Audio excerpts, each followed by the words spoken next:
There's someone you haven't spoken to in months, maybe years, and yet, out of nowhere, your brain just brings them back. A song, a smell, a random Tuesday afternoon, and suddenly they're everywhere inside your head again. You didn't choose this, you didn't want this, but your brain did it anyway. Why? You know exactly what I'm talking about. It's not always a romantic person. Sometimes it's an old friend, a parent, someone who hurt you, someone you lost, someone you maybe never even got to say the right thing to. You're going about your day, normal, fine, moving forward, and then something tiny happens. The way light falls through a window, a specific type of silence, a phrase someone says that sounds almost like the way they used to say it, and in less than a second, that person is back. Not just as a thought, as a feeling, a weight, a presence you can almost touch. And the strange part? You don't even know why that specific moment triggered it. Here's something most people don't realize. Your brain doesn't store memories the way a phone stores photos. It's not a neat album you flip through. Your brain stores experiences as networks, clusters of connected impressions, sounds, feelings, sensations, emotional states, all woven together. And a person you were once close to? They don't get stored as a person. They get stored as an atmosphere. The sound of their voice is connected to a time of day. That time of day is connected to how you felt about yourself back then. That feeling is connected to a season. That season is connected to a song. That song plays in a coffee shop. And suddenly, without warning, you're flooded.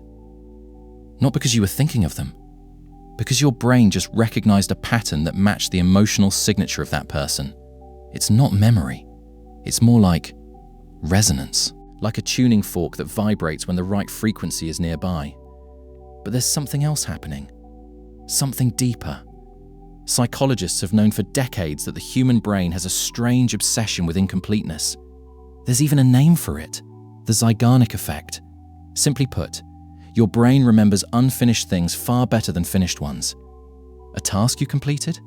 Forgotten. A task you left halfway? It keeps nagging. And people work the same way.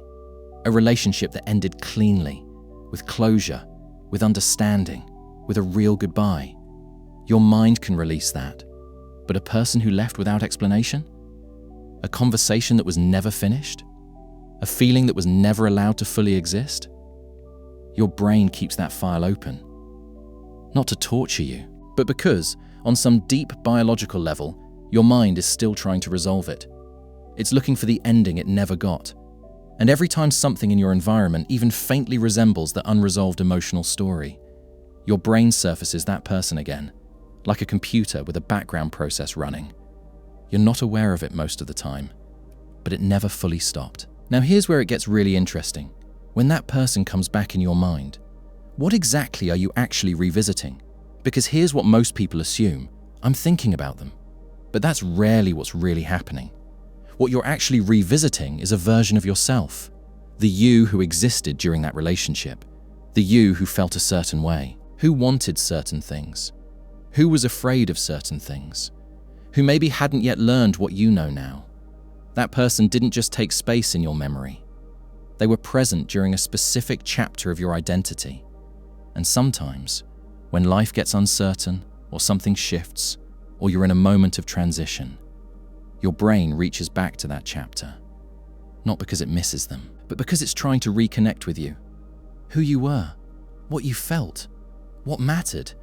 It's like your mind is flipping back through old pages, not to read the same story again, but to remember how you got from there to here. So let's put it all together. Your brain keeps bringing back that same person because of three things happening simultaneously.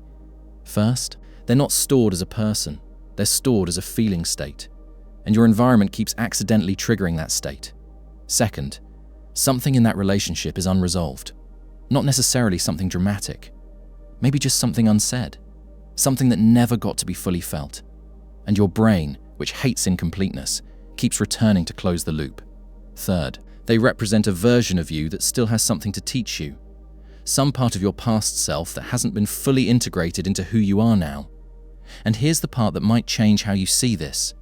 That recurring presence in your mind? It's not a sign that you haven't moved on. It's not weakness. It's not even really about them anymore. It's your brain doing what brains do, trying to make sense of an experience, trying to complete what was left open, trying to understand who you were, so you can be more fully who you are. The mind doesn't bring people back to punish you. It brings them back because it's still working something out. And sometimes, the most powerful thing you can do is not to push that feeling away, but to sit with it long enough to ask, what is this really about? What part of me is still trying to be heard here? There's a quiet thing your brain does, without telling you, without asking your permission. It holds on to the people who shaped you, not the ones who were just present, the ones who changed something.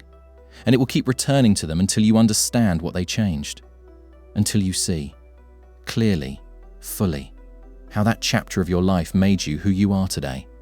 So the next time that person shows up in your thoughts, uninvited, unexplained, maybe don't rush to escape it. Maybe ask instead, what is my brain still trying to figure out? Because the answer to that question might have very little to do with them, and everything to do with you.